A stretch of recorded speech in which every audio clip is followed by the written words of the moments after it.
Hey everyone, Greta here. Today we are going to talk about the difference between a cobra and an outward facing dog and also their variations. For those of us who practice either hatha or vinyasa, I'm sure you have come across this shape called the cobra or the up dog. Now they are actually two different shapes. However, I find that a lot of people are quite confused. They either don't know what they're doing or they are either unsure of the differences. The primary difference between a cobra and an up dog is more on the lower body. For cobra, the lower body is touching the floor, while in an up dog, the lower body is not touching the floor. So let's take a closer look. Let's check out cobra. So for cobra, there are a lot more variations because with the lower body touching the floor, it can be more passive or more active. So that's why even in yin yoga, you can actually see people practicing the cobra pose. For cobra, generally people would do this.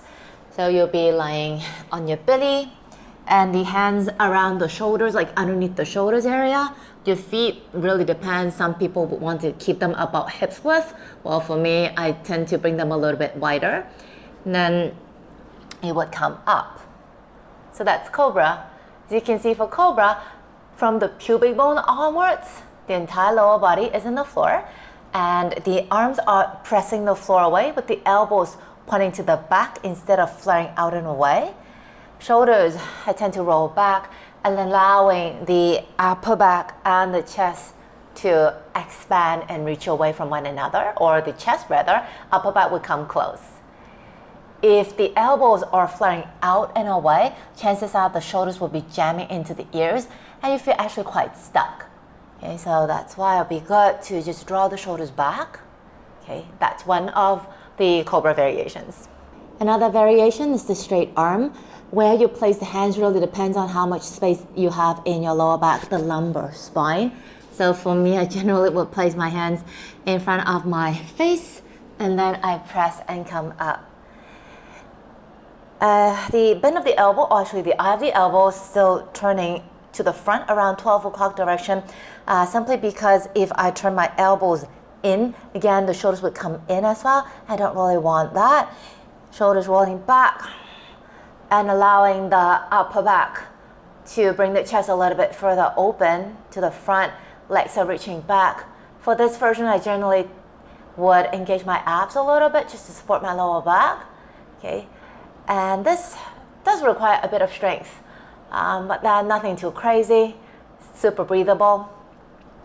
And whenever I do cobra, the shape, I would imagine myself as a cobra stick. So I want to remain broad, lifted, like the puffed up cobra. And that's it. For cobra pose, some people like to look at the horizon, while other people like to look at the sky. Again, it really is dependent on your preference, but just check that when you want to look up, I would actually lengthen the neck and look up instead of just tossing the head back, simply because the neck spine is actually very, very mobile. I do want to maintain a bit of strength and control just to keep it happy and just to keep it more supported. And breathe.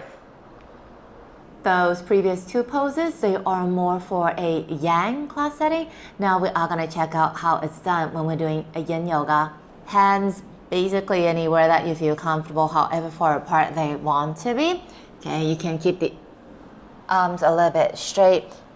Your feet could spread a little bit more and just hang. Again, keeping the pubic bone onwards down onto the mat. Okay, the shoulders could come close to the ears, but just be mindful of that. And you feel that whenever you're here, you can kind of sink down and not because you are fighting really, really hard and that your arms are shaking. And you can look up if you want to, keeping the chin parallel or maybe even dropping the chin close to the chest. Okay, so this is a bit more introspective variation where you can really just tune in and just breathe and making sure that even though you're here, you're not really using a lot of effort to hold yourself up. You do want to make sure that there's no like stress, or not stress, but strain happening in your lower back. Of course, you can prop yourself up. You can use a bolster. Okay. And just stay here. That would take some of the load away. Less stress in the lower back. Okay. And stress can be a good thing. Okay, if it's done properly with awareness and the right amount, just stay. So that was COBRA. Now we are going to check out how upward facing dog looks like. Very similar, but very different. For upward facing dog, you're using a lot of arm strength and leg strength to hold yourself up. There are two variations I could think of. Is the position of the toes, rather the placement of the toes. So you would gently start from plank, going down to chaturanga, and then you'll be shifting the body weight forward as you roll the chest forward and up. This variation, the toes are on the floor. For some people, it feels easier because they can feel the toes pushing the floor away with less effort, which is a more natural way of doing it. Shoulders rolling back, again, maybe looking forward, maybe looking up at the sky, keeping the neck spine active and reaching up. Another variation, the tops of your feet and the toenails are pressing down to the floor. So again, starting from a plank, chaturanga, and for this one, you roll. Notice that only the tops of my feet and my hands are on the floor, the rest of my body away. So there's a lot more lift happening. Again, looking forward, looking at the sky, whatever that feels good, maybe even closing up the eyes.